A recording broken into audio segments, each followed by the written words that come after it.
उत्तर प्रदेश के फतेहपुर में पीएम मोदी की चुनावी रैली और चौथे चरण की चुनावी रैली में नरेंद्र मोदी का सीधा अटैक समाजवादी पार्टी और अखिलेश यादव पर। मोदी ने कहा यह पब्लिक है, सब जानती है। हालांकि ये पब्लिक कितना जानती है और किस तरह से जनता उनको सलाखों पर बिठाएगी तो 11 मार्च के नतीजे ही तय करेंगे। लेकिन मोदी ने अटैक मोड बदस्तूर जारी रखा है और अटैकिंग मोड के जरिए ही ये बताने की कोशिश कर रहे हैं कि प्रचार प्रसार कर सीधा निशाना काम बोलता है को लेकर। पहले कहा काम नहीं कारनामे बोलते हैं, अब कह रहे हैं कि प्रचार करने को लेकर जनता की आंखों में धूल झोंका है, जनता का पैसा बेजा इस्तेमाल किया और उसे बर्बाद किया है, पानी की तरह बहा दिया है।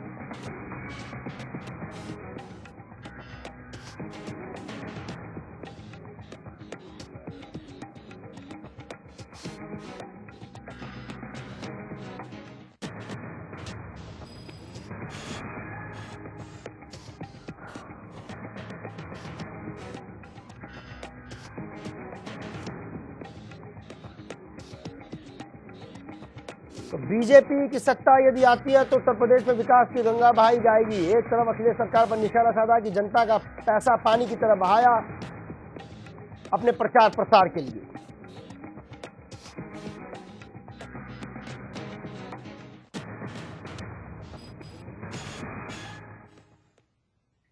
तो मोदी जमकर गरजे हैं चौथे चरण के चुनावी प्रचार के लिए। वहीं तीसरा चरण भी बदस्तूर जारी है और 40% तक की वोटिंग हो चुकी है। स्टूडियो में 2 और नए मेहमान जुड़ गए, उनसे आपको रूबरू करा देते हैं।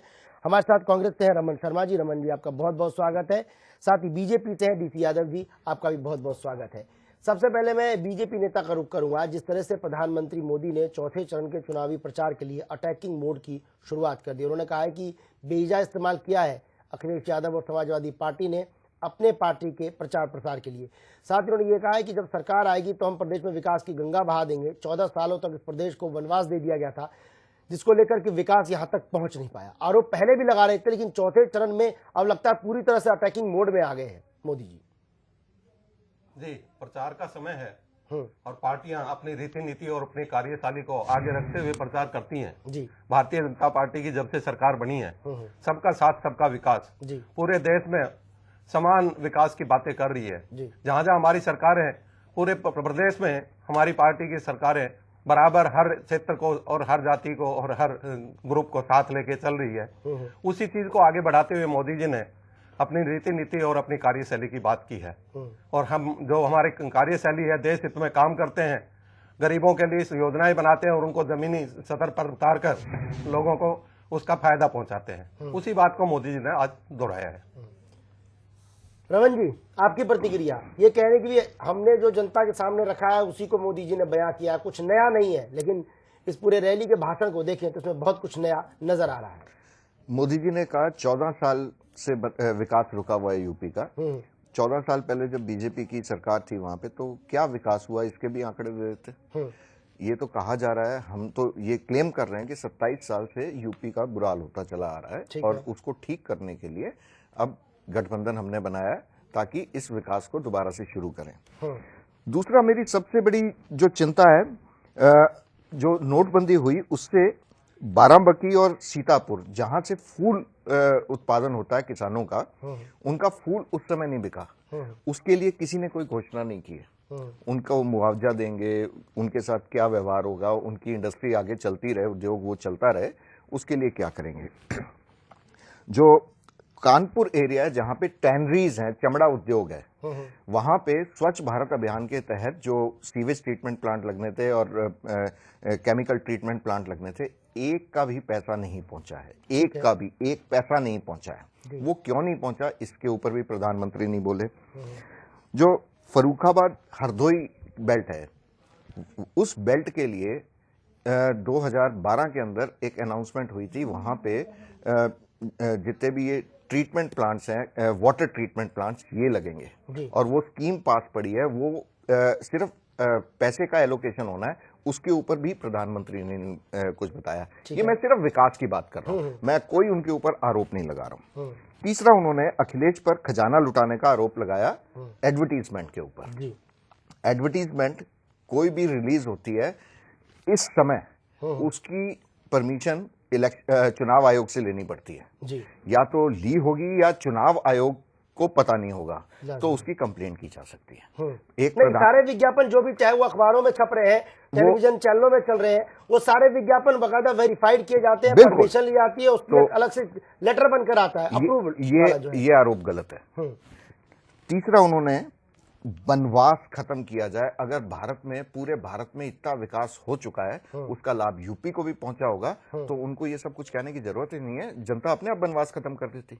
इसीलिए उनको एक सीएम हटाने के लिए हर जगह जाना पड़ रहा है, हर जगह बताना पड़ रहा है। तो सीएम को पीएम टक्कर देने की बिल्कुल जुड़ा हुआ है। यही हो रहा है। और जो सामने तस्वीर आ रही है, पीएम को हर चीज बतानी पड़ रही है जो जनता को अभी भी नजर नहीं आ रही है। तो ये जनता को या तो दिखाई नहीं दे रहा विकास, या विकास है ही नहीं। ठीक है। तो इसके ऊपर मैं और प्रधानमंत्री जी के ऊपर कुछ कहना नहीं चाहता, बाकी यादव साहब आपको विकास बता देंगे। लाजमी है रमन जी, लेकिन जिस तरह से रैलियों के जरिए चाहे वो कांग्रेस को लेकर हो या समाजवादी पार्टी को लेकर हो, जो तमाम तरीके के जो वार पलटवार किए जा रहे हैं, इसमें वाकई ये इतना इम्पैक्ट रखता है चुनाव? क्योंकि देखिए, हालांकि ये चौथे चरण का मसला है, इस पर तो आगे भी चर्चा होगी, लेकिन हम रुक करें भी तीसरे चरण में तमाम तरीके के जुबानी जंग का इस्तेमाल किया गया। पहले चरण में मुद्दे कुछ और थे, दूसरे चरण में मुद्दे कुछ और रहे, तीसरे चरण में जो है साफ तौर से कांग्रेस पर अटैक, समाजवादी पार्टी पर अटैक, बसपा पर भी अटैक हुआ। लेकिन यदि उन आंकड़ों को प्रतिशत के जरिए देखने की कोशिश करें, राजनीतिक लिहाज से देखने की, नजरिए से देखने की कोशिश करें, तो वहां पर कहीं ना कहीं अटैकिंग मोड बसपा के हिस्से में कम जाता दिख रहा है। ज्यादातर अटैक जो है वो चाहे प्रधानमंत्री मोदी हो, अमित शाह हो या बीजेपी के स्टार प्रचारक हो, वो कांग्रेस और समाजवादी पार्टी के बखानों को लेकर कि भाई इनका काम नहीं बोलता, इनके कारनामे बोलते हैं, यहाँ तो भ्रष्टाचार है, यहाँ विकास की रफ्तार कम है, आधे अधूरे विकास है, तमाम तरीके के आरोप लगे हैं सीधे तौर पे कांग्रेस और समाजवादी पार्टी के गठबंधन को लेकर। अब मोदी जी हारे हुए खिलाड़ी के ऊपर तो आरोप लगाएंगे नहीं, जो जीत रहा है, जो उनके आगे है, उसी के ऊपर आरोप लगाएंगे, उसकी कमीज पकड़ने की कोशिश करेंगे। पर वो लोग इतने आगे हैं कि वो कमीज पकड़ी नहीं जा रही है।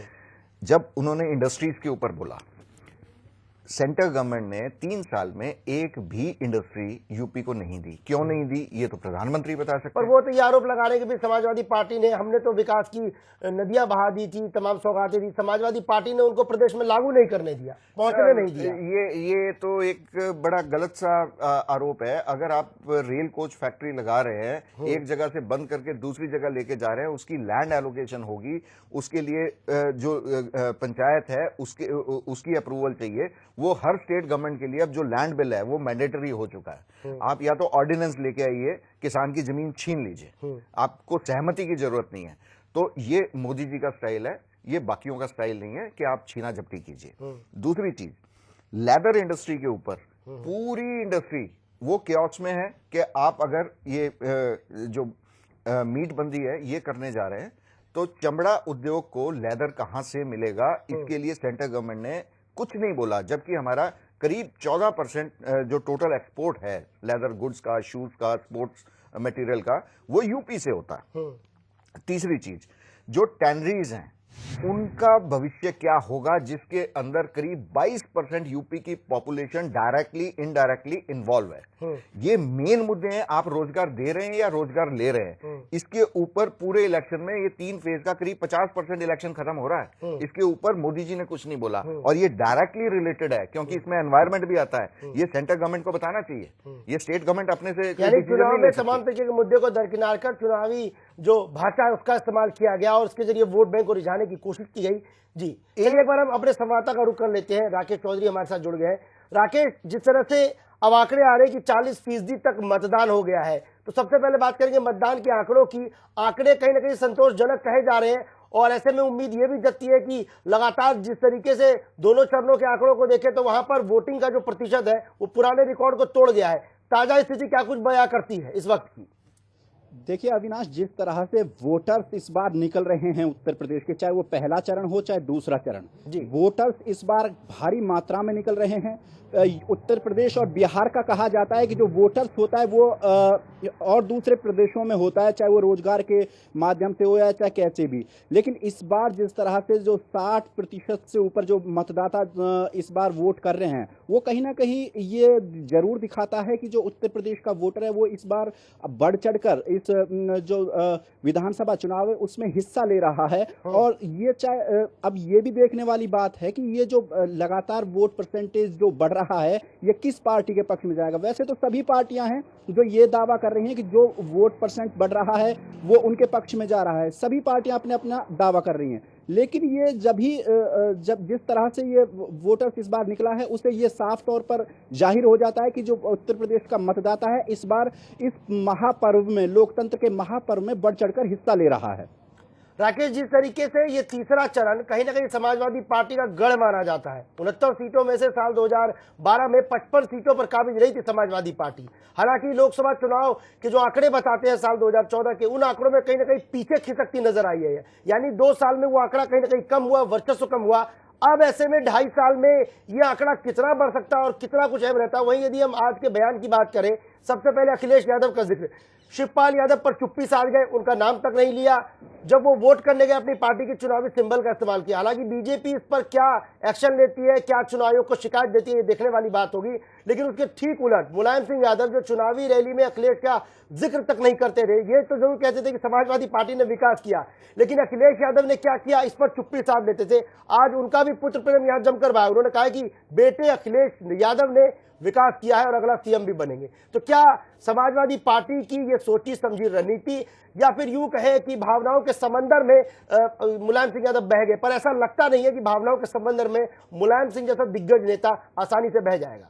राकेश, देखिए अविनाश, राजनीति में एक कहावत है कि जब भी कोई पार्टी का और जो जिस तरह से परिवार का जो सदस्य होता है, अगर वो चुनाव मैदान में खड़ा है तो पूरा परिवार उस अपने आप को जिताने के लिए, अपने उम्मीदवार को जिताने के लिए पूरी ताकत झोंक देता है। वही कहीं ना कहीं यहाँ दिखाई देता है। जिस प्रकार मुलायम सिंह यादव थे, उन्होंने साफ तौर पर रैलियां अभी तक उन्होंने की नहीं थी अखिलेश यादव के पक्ष में कि कहीं भी जाकर अखिलेश के साथ या मतलब अलग से प्रचार करें, लेकिन उन्होंने शिवपाल यादव और अपर्णा यादव का पक्ष जरूर रखा था। उन्होंने साफ तौर पर कहा कि जिस लखनऊ कैंट में जिस तरह की जब वो एक रैली को संबोधित कर रहे थे तो उन्होंने साफ तौर पर कहा कि अपर्णा यादव को आप जिता दीजिए, उससे मेरी उम्मीदें और मेरी इज्जत दांव पर लगी हुई है। तो कहीं ना कहीं अगर आप अपर्णा यादव को जिताकर विधानसभा में भेजते हैं तो जो मेरी इज्जत दांव पर लगी हुई है वही मेरे लिए एक बहुत बड़ी बात होगी। वहीं दूसरी तरफ शिवपाल यादव का समर्थन वो करते हैं, उनके पक्ष में रैली करते हैं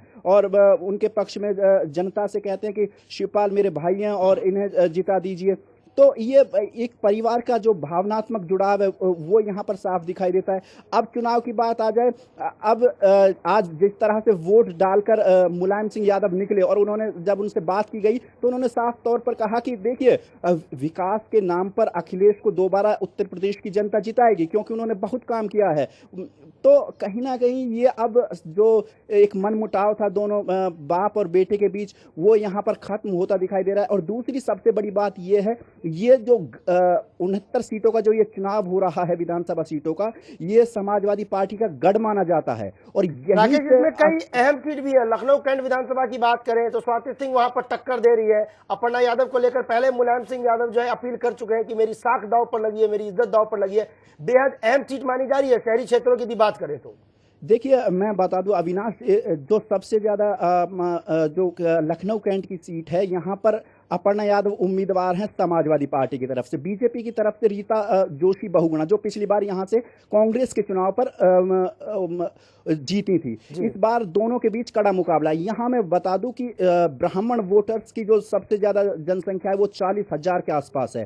दूसरी जो मतदाता आते हैं वो उत्तराखंड से आते हैं। उत्तराखंड के मतदाता यहाँ करीब 50,000 के आसपास है। ऐसे में रीता बहुगुणा जोशी का भी उत्तराखंड से जुड़ाव रहा है, वहीं अपर्णा यादव का भी उत्तराखंड से जुड़ाव रहा है। तो इस बार का जो चुनाव है वो बहुत रोचक स्थिति में यहाँ पर है। और ये भी मैं आपको साफ कर दूं कि यहाँ पर जिस तरह से राजनीतिक बिसात जो बिछाई गई है वो बहुत सोच समझकर बिछाई गई है। और ये जो लखनऊ कैंट की सीट है यह आज तक समाजवादी पार्टी के खाते में नहीं गई है। इस बार मुलायम सिंह यादव ने अपनी इज्जत भी यहाँ पर दांव पर, जैसा कि मैं बता रहा था, ये भी है कि जिस तरह से आप रीता बहुगुणा जोशी की बात कर रहे हैं, हाल ही में कांग्रेस को छोड़कर बीजेपी का दामन थामा है उन्होंने। तो हाँ, इसका भी कहीं क्या जानबूझकर सोची समझी रणनीति के तहत इस हॉट सीट से उन्हें उतारा गया कि वो टक्कर दे सके? क्योंकि देखिए हर पार्टी का, हर नेता का एक अपना वर्चस्व होता है, उनका अपना एक निजी वोट बैंक होता है। पार्टी को यदि हम छोड़ दे तो कई समर्थक ऐसे भी होते हैं, जब यदि आप दल बदल लेते हैं तो वो समर्थक, वो वोट बैंक आपके साथ साथ उस पर्टिकुलर दल में चला जाता है। देखिए, ये बात आपकी बिल्कुल सही है, लेकिन सबसे बड़ी बात यह है कि यहाँ पिछले 2 साल में बहुत ज्यादा काम हुए हैं और माना तभी से ये जा रहा था कि यहाँ से कोई ना कोई निश्चित तौर पर आने वाले विधानसभा चुनाव में समाजवादी पार्टी के ये अखिलेश या मुलायम कुनबे के से कोई ना कोई उम्मीदवार होगा, जिस तरह के काम लगातार वहां पर हुए थे। तो इस बार अपर्णा यादव को वहां पर उतार दिया है। दूसरी सीट की अगर हम बात करें, जो सरोजनी नगर सीट है, वहां पर अपने स्टूडियो में मेहमान हमारे साथ मौजूद है, उनकी भी प्रतिक्रिया ले लेते हैं इस हॉट सीट को लेकर। सबसे पहले मैं कांग्रेसी नेता का रुख करूंगा। रमन जी, जिस तरीके से बेहद हॉट सीट मानी जा रही है और जो आप बीजेपी में चली गई है, कल तक वो आपकी अपनी थी, जाहिर सी बात है तमाम नाराजगी और सियासत में ये सब कुछ जायज है। अब वो उनका वोट बैंक कहीं ना कहीं आपके खिलाफ हो गया है, विरोधाभास हो गया। आपने भी एक मजबूत कैंडिडेट उतारा है आपके नजरिए से, क्योंकि परिवार का ही कैंडिडेट है, भले वो समाजवादी पार्टी का हो, चूंकि आप लोग भी परिवार का हिस्सा बन गए और मुलायम सिंह ने चूंकि अपील कर ली, तो जाहिर सी बात है समाजवादी पार्टी, जो ऐसा माना जाता है कि मुलायम सिंह की बातों को दरकिनार नहीं करते, उनके समर्थक है। लेकिन आपके नजरिए में ये कितना हॉट सीट और इंपैक्ट है? क्योंकि जैसा कि राकेश जिक्र कर रहे हैं, और लखनऊ में मेट्रो भी हाल में चली है, तो विकास तो एक तरह से किया है समाजवादी पार्टी ने, लेकिन बीजेपी ने भी कोई कमी नहीं छोड़ी आप लोगों को टक्कर देने में। मैं राकेश जी की बात को कॉपी पेस्ट करना चाहूंगा। जिस एरिया के अंदर काम हुआ है, डेवलपमेंट हुई है, वहां का वोटर परसेंटेज में उस डेवलपमेंट को वोट करेगा। वो ये नहीं देखेगा कि रीता बहुगुणा जोशी किन मुद्दों को लेके कांग्रेस को छोड़ के गई थी, ठीक है, वो उन्होंने बताया भी नहीं। वो उनका अपना मैटर है। और जो अपर्णा यादव हैं, वो जो अभी नई विकास की नीति हमने तय की है, हम किस हिसाब से काम करेंगे अगले 5 साल, उसको लेके सामने है। और पिछला जो डेवलपमेंट है वो उनकी किटी में जा रहा है, वो उसका फायदा उनको मिलेगा। दूसरी चीज, जो इन्होंने कास्ट की बात की, ब्राह्मण की या उत्तराखंड के लोगों की, उत्तराखंड के लोग 100% क्या रीता बहुगुणा जोशी को वोट करेंगे और ब्राह्मण भी 100% वोट करेंगे? ऐसा तो है नहीं। कुछ उनको बीजेपी का वोट आएगा, कुछ कांग्रेस का वोट उनसे कटेगा, कुछ कास्ट का वोट कटेगा। तो जो परसेंटेज है वो वहां पे ये देखेगी कि विनेबल कैंडिडेट कौन है, प्रभावशाली कैंडिडेट कौन होगा, जीतने के बाद काम करने वाला आदमी कौन होगा। ये वोट उसको जाएगा, क्योंकि लखनऊ जो एरिया है वहां पे पढ़े लिखे लोग ज्यादा हैं। वो उस हिसाब से, जैसे चंडीगढ़ के अंदर पढ़े लिखे लोग हैं, वो डेवलपमेंट को वोट करते हैं, वो कैंडिडेट को कभी वोट नहीं करते हैं। ऐसे ही लखनऊ में होने जा रहा है। करीब 86% आंकड़ा है, वहां के लोग जो हैं वो पढ़े लिखे लोग हैं, और जो 86 से अंदर भी हैं वो सरकारी नौकरियां कर रहे हैं। तो वो कहीं ना कहीं वो फैक्टर हमारे कैंडिडेट को फेवर करेगा, तो वहां पे हमारी विनेबिलिटी बनती है। डीसी यादव जी, क्या वजह रही कि बीजेपी ने जानबूझकर बहुगुणा जोशी को वहां से उतारा?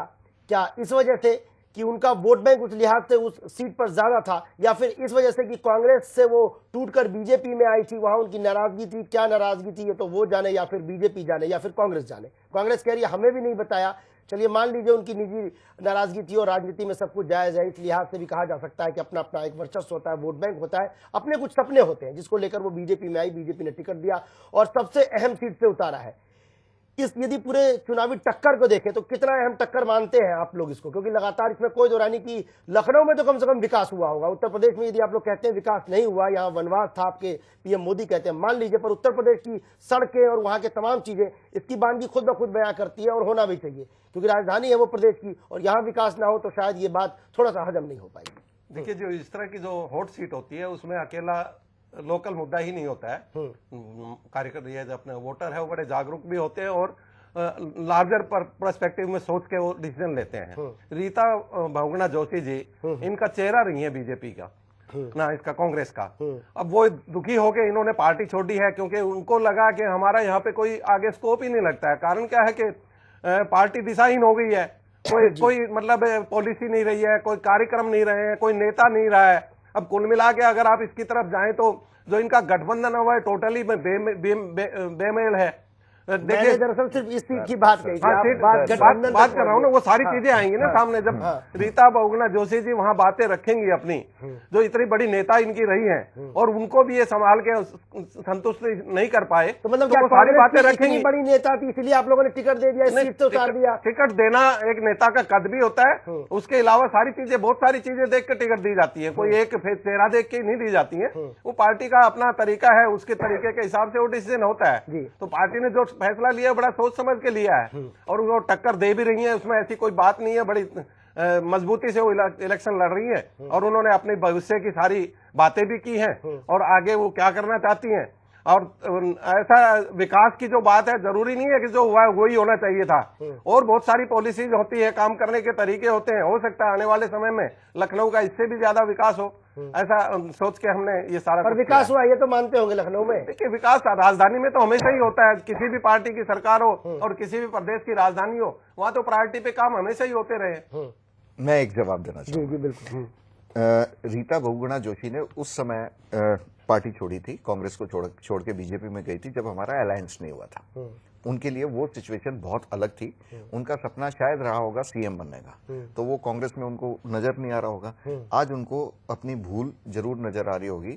एक तो पार्टी छोड़ने का नुकसान हुआ, दूसरा एक स्ट्रांग कैंडिडेट है जहां से उनकी जीतने की उम्मीद है ही नहीं, तो ये आज वो रियलाइज कर रही होंगी, उससे उनको ये जरूर नुकसान हुआ होगा। दूसरा जो डेवलपमेंट है, जो यादव साहब अभी कह रहे थे, लखनऊ के अंदर पीएम ने खुद माना है कि लखनऊ की जो डेवलपमेंट है उसमें स्टेट का जो कंट्रीब्यूशन है वो 80% है। ये लोकसभा के सत्र के दौरान उन्होंने कहा था, और बाकी जगह पे उतना पैसा नहीं गया जितना लखनऊ में खर्च हुआ। तो जब पीएम ऑन रिकॉर्ड बोल रहे हैं तो उसको तो हम चैलेंज कर ही नहीं सकते। तो ये तो यादव साहब को भी मानना पड़ेगा। डेवलपमेंट मैं मान रहा हूँ बाकी इलाकों का हक काट के लखनऊ में, अकेले लखनऊ में आप लोगों ने विकास किया, ये तो बात सारी दुनिया देखती है। राकेश जी ऑन रिकॉर्ड हमारे बीजेपी के बड़े मित्र मान गए हैं कि लखनऊ में राकेश हमेशा होता है। सरोजनी नगर सीट की बात करें, राकेश यहाँ पर परिवारवाद कहीं ना कहीं हावी दिख रहा है।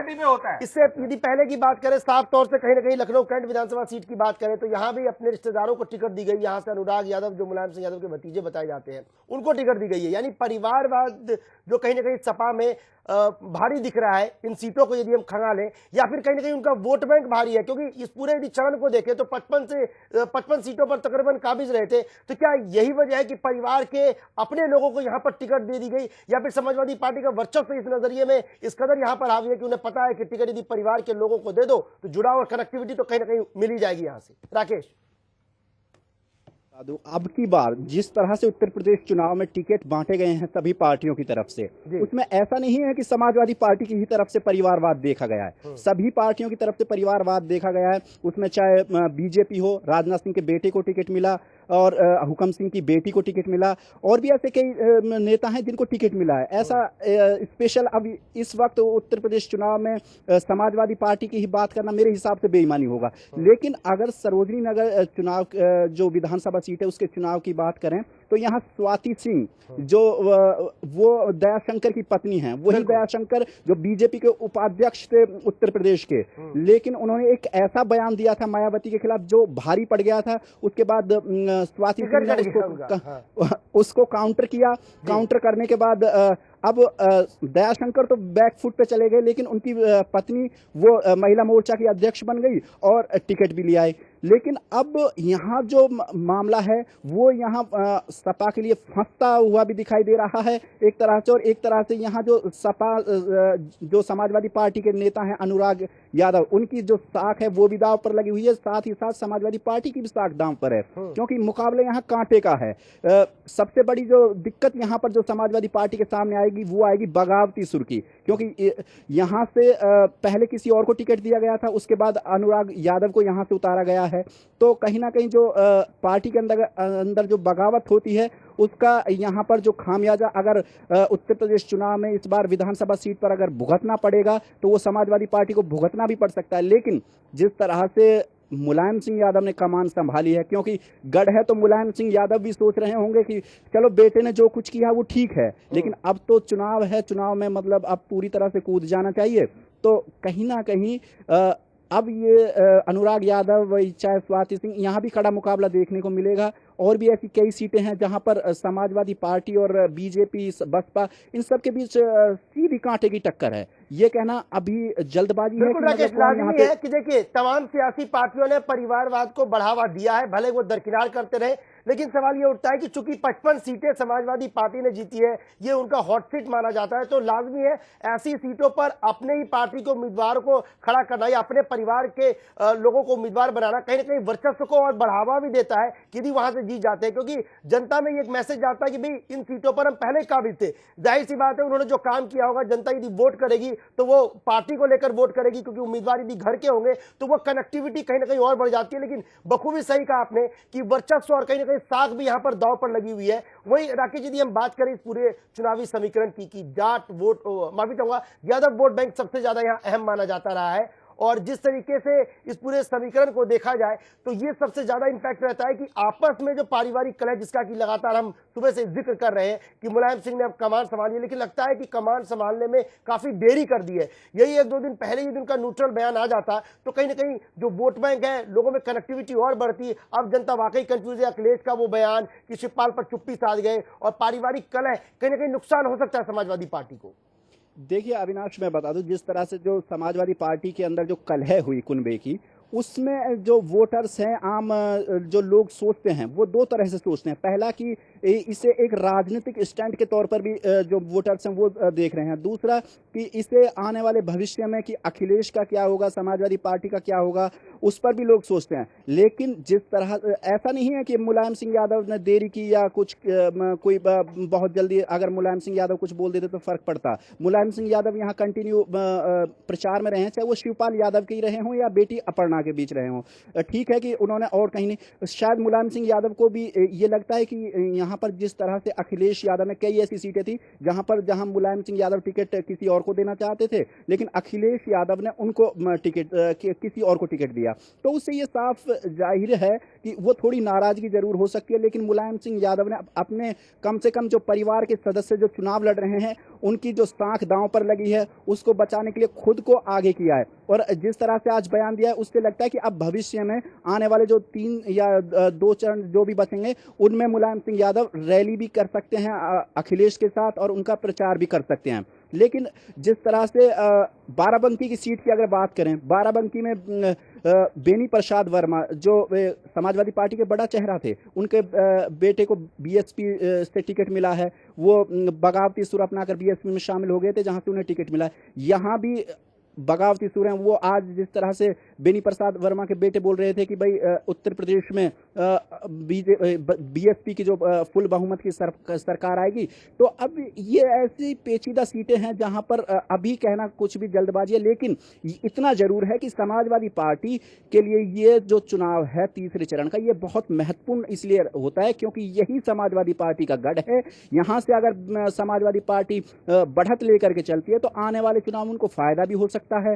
दूसरी तरफ बीजेपी ने भी इसी गढ़ को, ऐसा नहीं है कि कमजोर आंका, लगातार अपने जितने भी स्टार प्रचारक थे वो सब मैदान में उतारे, चाहे वो राजनाथ सिंह थे, चाहे पीएम मोदी थे। आपका बहुत बहुत शुक्रिया। जिस तरीके से बिल्कुल लौट रहे हैं आपके पास, और साफ तौर से जाहिर है कि तमाम सियासी समीकरणों में ये चरण जो है वो बेहद अहम माना जा रहा है, और समाजवादी पार्टी की तो साख दांव पर लगी है। साथ ही साथ तमाम सियासी पार्टियों के लिए भी यहां पर बहुत ज्यादा लीड लेने की कोशिशों और कवायदों में जुटे हुए हैं। वो चुनाव की रैलियों की भी हम खंगाल कर देखें तो रैलियों के जरिए भी बदस्तूर जारी हुआ। राकेश, फिर से लौटेंगे आपके पास अपडेट के लिए। अब एक बार स्टूडियो में हमारे दोनों मेहमान हमारे साथ जुड़े हुए, लगातार उनका रुख कर लेते हैं। सबसे पहले मैं चाहूंगा कि बीजेपी की तरफ से प्रतिक्रिया ले जाए।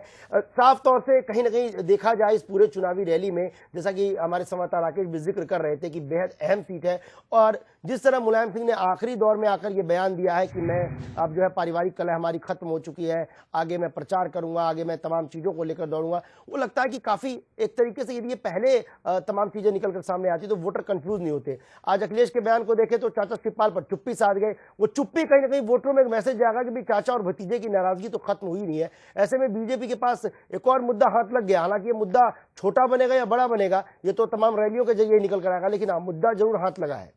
देखिए जी, मुलायम सिंह जी का भावनात्मक बात करना और दो चरण के बाद तीसरे चरण में अब आके चुनाव में कूदना कहीं ना कहीं शो करता है कि तीसरे चरण में बीजेपी बड़ी ताकत के साथ उभरी है और वोटर्स ने उनको अच्छी तरह से हाथों हाथ लिया है। रमन जी, आपका रुख करेंगे। जिस तरीके से बीजेपी की हम तमाम तरीके के यदि कांग्रेसी नजरिए की बात करें कि लगातार जो है पीएम मोदी की तरफ से अटैकिंग वार किया जा रहा था, तमाम तरीके के भाषण दिए जा रहे थे, कल जुमलों और गानों के जरिए भी ये कहा गया, मोदी कभी कह रहे हैं कि भी मुझे प्रदेश की जनता ने गोद ले लिया है, प्रदेश ने मुझे गोद ले लिया है।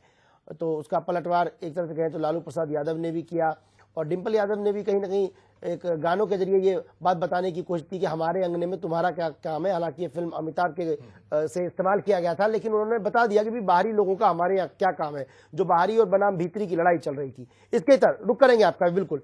इसके इतर यदि हम बात करें इस पूरे चुनावी रैलियों की, ताबड़तोड़ रैलियों, पहली रैली की बात करें तो उसमें लगातार जो है चाहे जाट नेताओं की बात करें, चुनावी समीकरण था, फिर उसके बाद दूसरे चरण में धर्मगुरु आ गए, अब तीसरे चरण में क्या, चाहे वो मोदी हो या तमाम सियासी पार्टियां हो, मैं आपकी पार्टी की भी बात कर रहा हूं, कांग्रेस की तरफ से लगातार डिफेंसिव मोड रहा था, कल हालांकि अटैकिंग मोड में कांग्रेस आ गई थी।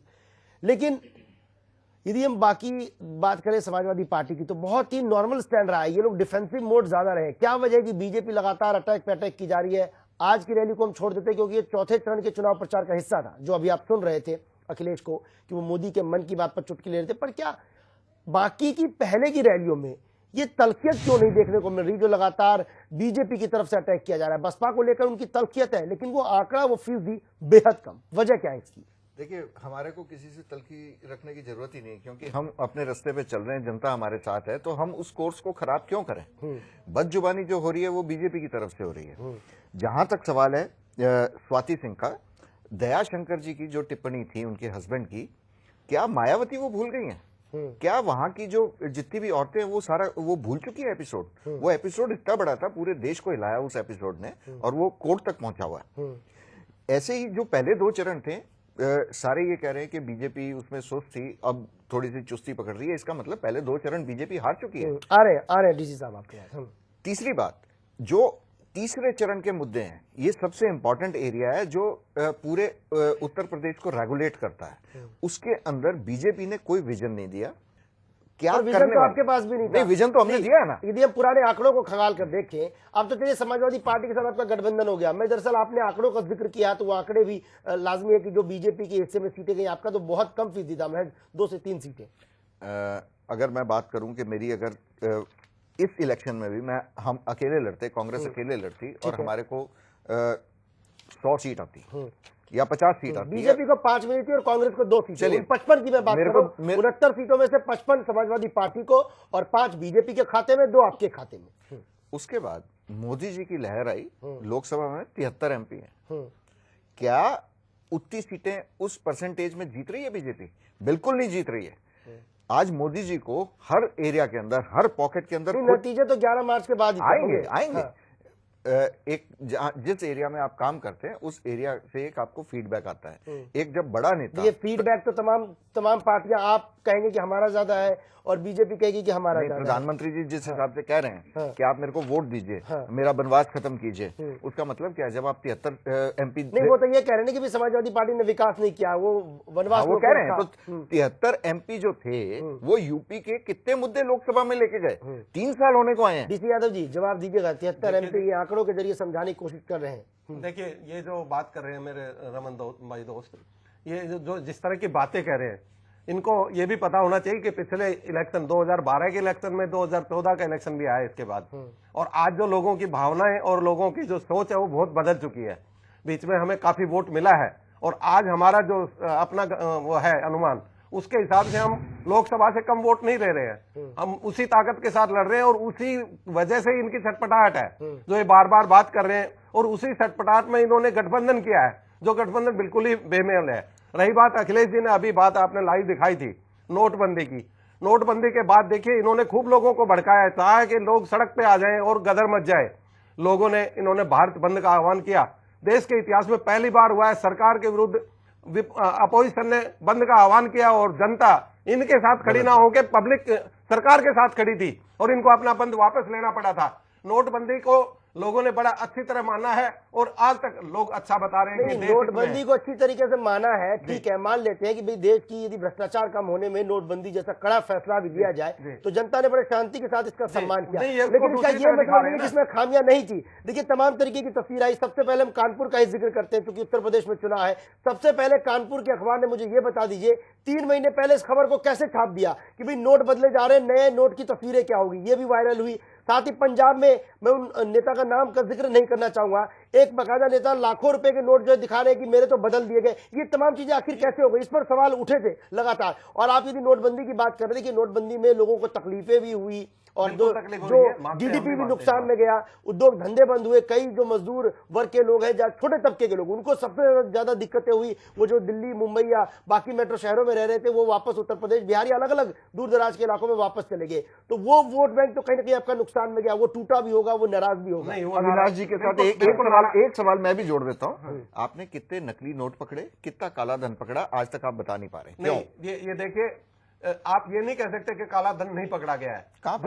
जो पैसा बैंकों में जमा हुआ है वो सारा सफेद पैसा नहीं है। क्या आप ये बोल रहे हैं जितना पैसा जमा हुआ है उसका 1%, सेट परसेंटेज, 20%, 50% नकली धन है, काला धन है?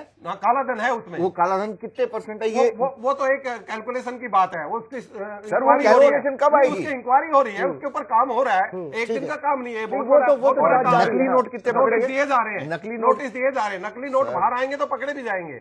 अभी जो लोग नोट आए हैं उसके जमा जो नोट हुए आपके पास, वो सारी रिकॉर्ड की चीज है। 14.5 लाख करोड़ रुपया जमा होता है।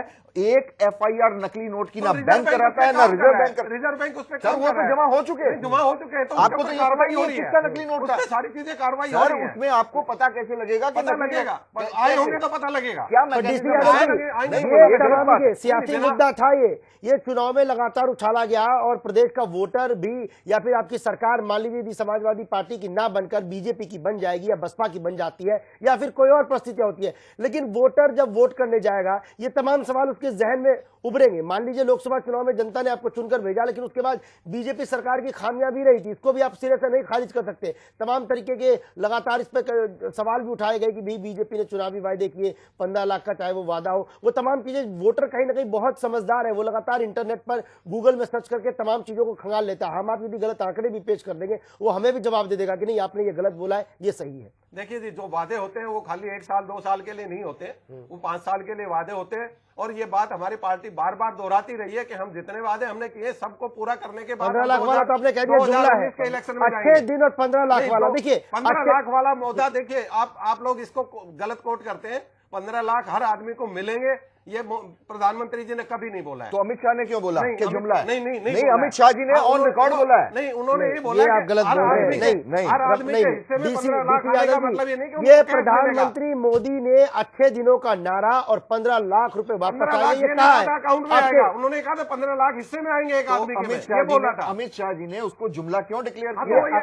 उन्होंने जो बोला है उन्होंने ये बोला ये जुमला था, इलेक्शन में बोल दिया जाता है। मतलब उन्होंने ये कहा था कि हिस्से में आएंगे 15 लाख। सुन लीजिए डीसी यादव जी, दरअसल जब अकाउंट खुलवाया जा रहा था जनधन योजना और आधार कार्ड के जरिए, उस वक्त भी कई लोगों ने जमकर सोशल मीडिया में मजाक उड़ाया कि भाई हमने अपने अकाउंट तो खुलवा लिया जीरो बैलेंस से, 15 लाख कब आएंगे, क्योंकि मोदी ने यही कहा था कि सीधे आपके अकाउंट में ट्रांसफर किए जाएंगे। और अमित शाह ने बोला आप इत्तेफाक नहीं रखते हैं, लेकिन चलिए ठीक है, आप ही की बात हम मान लेते हैं क्योंकि बहस का वक्त नहीं है हमारे पास, कि ठीक है आपने कहा कि भाई वो जुमला करार दे दिया अमित शाह ने, चाहे बयान कुछ भी दिया हो, जनता को तो ये लगाना कि भाई हमसे वायदा किया, वायदा तो पूरा हुआ नहीं। फिर आप कैसे दूसरी सरकारों पर आरोप लगा सकते हैं, विपक्ष पर आरोप लगा सकते हैं कि भाई आपने भी जो है झूठ बोल रहे हैं या इस तरीके के आपने वायदा नहीं किया, आधा अधूरा वायदा किया, क्योंकि आप अपने वायदे पर काबिज भी तो नहीं रहे। आप आम आदमी पार्टी का जिक्र करते हैं कि उन्होंने जनता को धोखा दिया। देखिए वायदे तो जनाब आप भी नहीं करे, तो प्रदेश की जनता फिर आप पर ज्यादा भरोसा और उस पर कम क्यों करे? या तो आप ये कह दीजिए कि तमाम सियासी पार्टियां चुनाव में इस तरह जुमलों का इस्तेमाल करती है, भाई कांग्रेस ने भी किया, बसपा ने भी किया, आम आदमी पार्टी ने भी किया, तो फिर लगे तो बीजेपी ने भी कर दिया। हमारे बिल्कुल हमारे काम में फर्क है। सबसे पहली बात तो यह है कि ये जो काले धन का मुद्दा है, सुप्रीम कोर्ट में चल रहा था। 3 साल से सुप्रीम कोर्ट ने आदेश किया हुआ था गवर्नमेंट सरकार को, इसके कांग्रेस सरकार को, कि आप SIT का गठन कीजिए। इन्होंने 3 साल तक SIT का गठन नहीं किया। मोदी जी ने सरकार बनते ही पहला कलम से और पहला वादा जो पूरा किया, SIT का गठन किया, और वो सुप्रीम कोर्ट की देखरेख में वो SIT काम कर रही है। काला धन आएगा जरूर, और वो काला धन आएगा तो देश के नागरिकों को उसका फायदा भी होगा। ये ऐसा नहीं है कि हमने बोल दिया और हम इस पे काम नहीं कर रहे हैं, बड़ा गंभीरता से आप इस पे गूगल काम हो रहा है। जाकर सर्च कीजिए, को आपने क्या डीसी यादव जी, जानकारियां दी हैं? आप गूगल जाकर सर्च कीजिए, वहां ज्यादा अपडेट होगा कि क्या किस की वजह से आपकी सरकार बनी है। भ्रष्टाचार और विदेशों से जो स्विस बैंक में लगातार नारे दिए जाते थे, अब वो नारे जुमलों में तब्दील हो गए, उनको सब भूल चुके हैं आप लोग, आप भूल चुके हैं। आप लोग अच्छे दिन आ रहे हैं, अच्छे दिन आपका नारा था। हाँ, आ रहे हैं अच्छे दिन। गडकरी साहब आपकी पार्टी के नेता है? अब आप नहीं नहीं, सर, गडकरी साहब आपकी पार्टी के नेता है। आपकी हर नागरिक महसूस कर रहा है कि कांग्रेस सरकार में और भाजपा सरकार में बहुत ज्यादा फर्क है। हर नागरिक में। चलिए लौटेंगे इस पे। इस वक्त एक बड़ी खबर आ रही है जहां बीजेपी कार्यकर्ताओं ने हंगामा किया है। इस वक्त की बड़ी और अहम खबर उत्तर प्रदेश से आ रही है। एक बार फिर से हंगामे की खबर आ रही है। श्रावस्ती में बीजेपी कार्यकर्ताओं ने उत्पात मचाया है। इस वक्त की बड़ी और अहम खबर, बीजेपी कार्यकर्ताओं का हंगामा श्रावस्ती से। इस वक्त की बड़ी और अहम खबर वोटिंग के बताइए जा रहा है कि चुनाव प्रचार कर रहे बीजेपी कार्यकर्ताओं ने बस में तोड़फोड़ की है। इस वक्त की बड़ी और अहम खबर श्रावस्ती से आ रही है जहां चुनाव प्रचार के दौरान बीजेपी कार्यकर्ताओं ने बस में तोड़फोड़ की है। जिस बस में तोड़फोड़ की गई है वो बारात लेकर जा रही थी। इस वक्त की बड़ी और अहम खबर, चुनाव प्रचार के दौरान बस चालक के साथ भी बीजेपी कार्यकर्ताओं ने मारपीट की है। चुनाव प्रचार के दौरान बीजेपी के कार्यकर्ताओं ने एक बस में तोड़फोड़ की है। इस बस में बारातियों को ले जाया जा रहा था। बस चालक इस दौरान गंभीर रूप से घायल हो गया है। इस वक्त की बड़ी और अहम खबर श्रावस्ती से आ रही है जहां बीजेपी कार्यकर्ताओं ने जमकर हंगामा किया है। डीसी यादव जी काफी कुछ बोलना चाह रहे थे, मैं कोशिश करूंगा कि बीजेपी के नेता ही पहले प्रतिक्रिया दे, पर मैं चाहूंगा कि छोटे शब्दों में इस रैली पर मैं देख रहा था तब से आपके चेहरे की जिस तरह से लगातार आपकी नाराजगी मुझे लगता है शब्दों के जरिए बाहर आएगी, पर छोटे शब्दों में प्रतिक्रिया दीजिएगा क्योंकि ये चौथे चरण की चुनावी रैली थी जो हम आप सुन रहे थे। डीसी यादव जी, देखिए जी, सबसे पहले तो मैं आपके सामने कहना चाहूंगा कि राहुल गांधी जी ने जो बातें की हैं, इन्होंने बिल्कुल कॉपी पेस्ट किया है 2012 के अखिलेश जी के चुनाव को। ये जो बातें इन्होंने की है, परंपरागत जो हमारी इंडस्ट्री यूपी में जिले वाइज होती हैं, बिल्कुल ऐसा का ऐसा भाषण इन्होंने 2012 में दिया था। क्या बता सकते हैं ये लोग, मेरे साथी यहाँ बैठे हैं, सपा के भी सुन रहे होंगे, क्या बता सकते हैं इनमें से कितनी पॉलिसी इन्होंने 5 साल में लगाई? इन्होंने कहा परंपरागत इंडस्ट्री को बढ़ावा देंगे और एक्सपोर्ट को बढ़ाएंगे। पूरे 5 साल बदल गए। अब अखिलेश जी की बात को रिपीट कर रहे हैं राहुल गांधी। एक मिनट मुझे पूरी कर लीजिए। दूसरी बात, विजय माल्या जी के बात को लेके बड़ी चुटकी ले रहे थे वो। अब ये बता दें मेरे को कि ये जो विजय माल्या जी और दूसरे लोगों को इन्होंने जो लोन दिया है वो कौन सी सरकार ने दिया है? उस जो पॉलिसी बनाई है लोन रिकवरी की या लोन माफ करने की, वो किस सरकार ने बनाई थी? ये जो सारी बातें हुई है कांग्रेस सरकार की पॉलिसी के तहत हो रहा है। और उसी को रोकना चाहूंगा। एक मिनट चलिए ठीक है, आपके सवाल को लेंगे, वक्त हमारे पास। एक ने गलती की, हमने भी वही गलती दोहरा दी। यहाँ तो ये वाली भी नीति हो गई थी, दूसरे पर दोहरा नहीं रहे। उसकी रिकवरी का केस चल रहा है, उनको नोटिस जा चुका है और उनके घर वापसी का, देश वापसी का उनका कार्यक्रम चल रहा है अभी। अच्छा, आगे अगला सवाल रखिए जी। दूसरी बात इन्होंने अभी तीसरी बात जो इन्होंने चुटकी ली है कि भाई मोदी जी ने ये नहीं किया, वो नहीं किया। एक मिनट, इन्होंने जो बातें की हैं वो ऐसे बात कर रहे हैं इन्होंने जैसे इनकी पार्टी ने और इनके परिवार ने कभी देश में राज नहीं किया। 70 साल कांग्रेस को राज करने के बाद वो ये बता रहे हैं कि हम ये करेंगे। अरे जो कुछ किया तुमने ही किया है, और देश में जो अव्यवस्था फैलाई वो तुम्हारी पार्टी की फैलाई हुई है। और आज आप कह रहे हो कि हमें ये चीजें करेंगे। जब तुम इतने 50 साल से काम कर रहे थे, राज कर रहे थे, तो आपने क्यों नहीं किया? जब इस टाइम पब्लिक को गुमराह करने के लिए ऐसी बातें आप बोल रहे हैं इलेक्शन में आके, मेरा ये बातें इनके राहुल गांधी के बारे में थी। जी हो गया सर। जी जी सर रमन जी, आपका वक्त शुरू होता है जी। 70 साल तो अभी आजाद हुए भी नहीं हुए, और उसमें से आपने भी कहा। चलिए ठीक है, कई बार जुबान फिसल जाती है।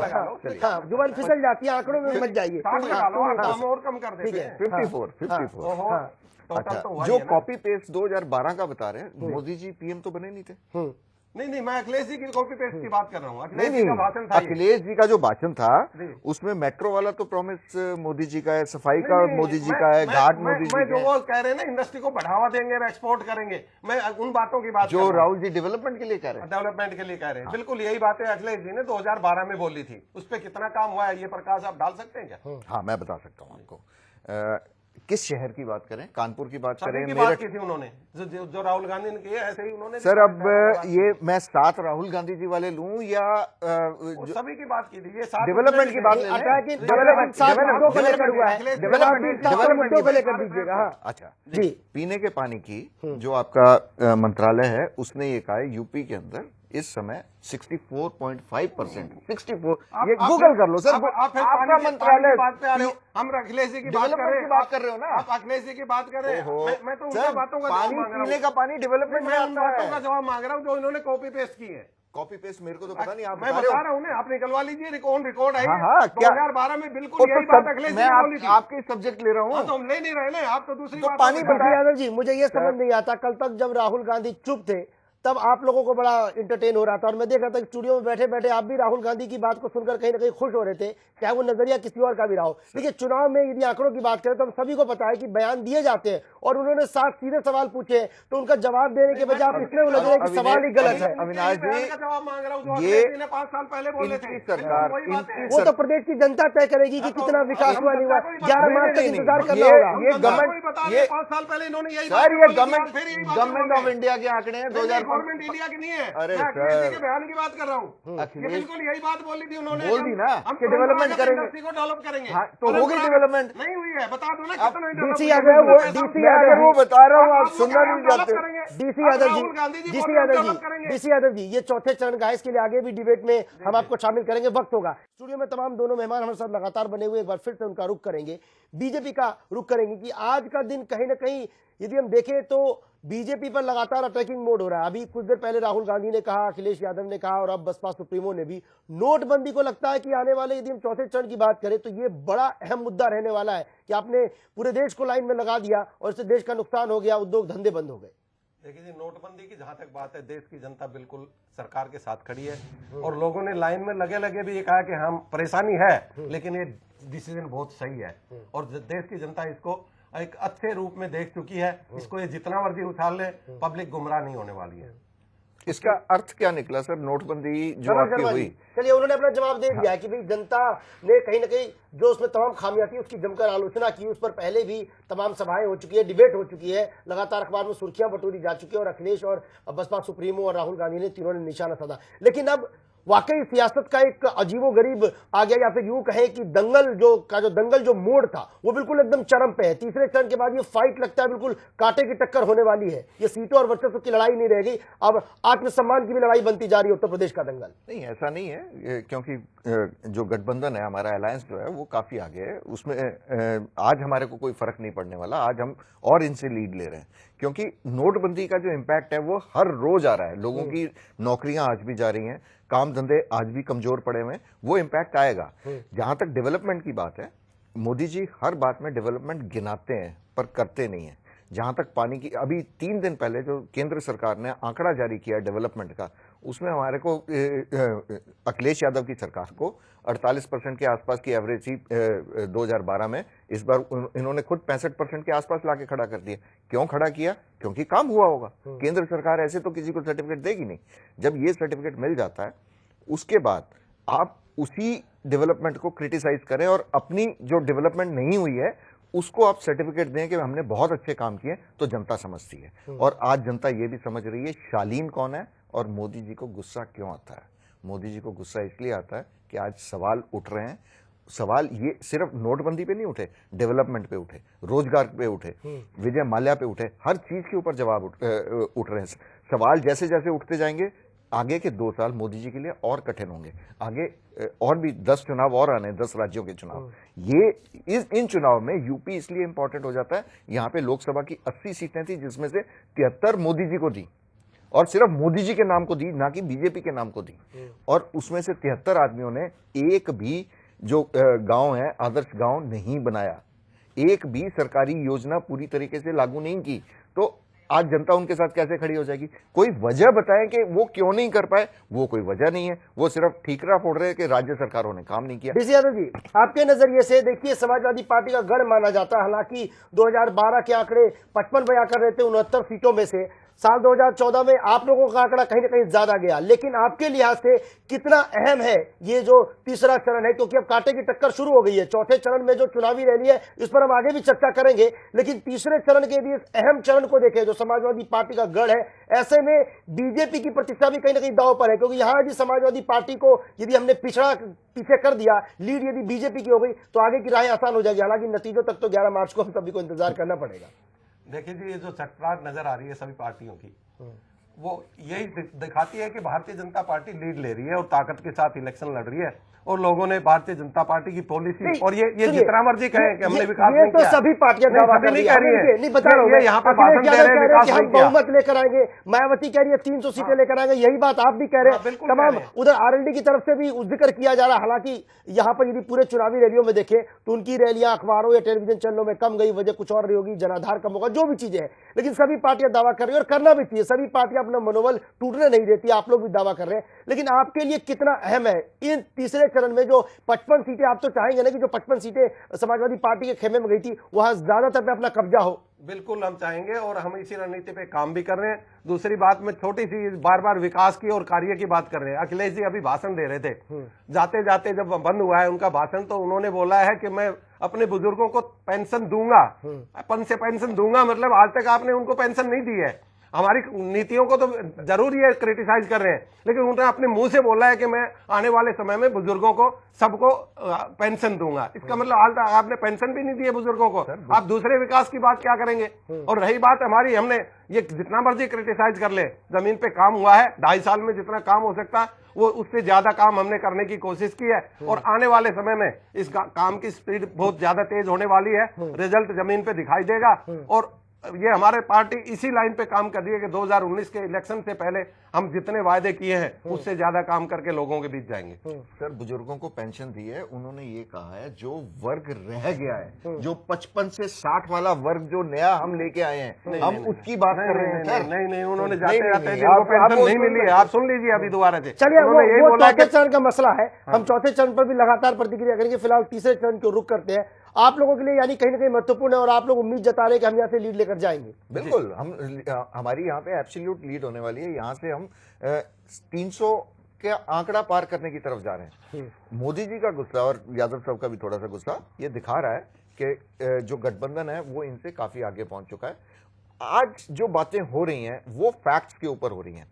आज ये नहीं है कि हम करेंगे कर देंगे, आज ये हो रहा है हमने ये किया इसको। हाँ, क्योंकि जनता तो अपना मन तैयार कर चुकी होगी कि हमें किसे वोट करना है। तो वोटिंग पर्व है, वोट प्रक्रिया जारी है। अब तो जनता के पास जो सोचना समझना होगा वो चौथे चरण के जो मतदाता है वो तय करेंगे, लेकिन तीसरे चरण वालों ने तो सोच लिया होगा। हाँ, इनका जो बेमेल जो गठबंधन हुआ है, एक्चुअली ये शो करता है कि दोनों पार्टी अपना आत्मबल खो चुकी है।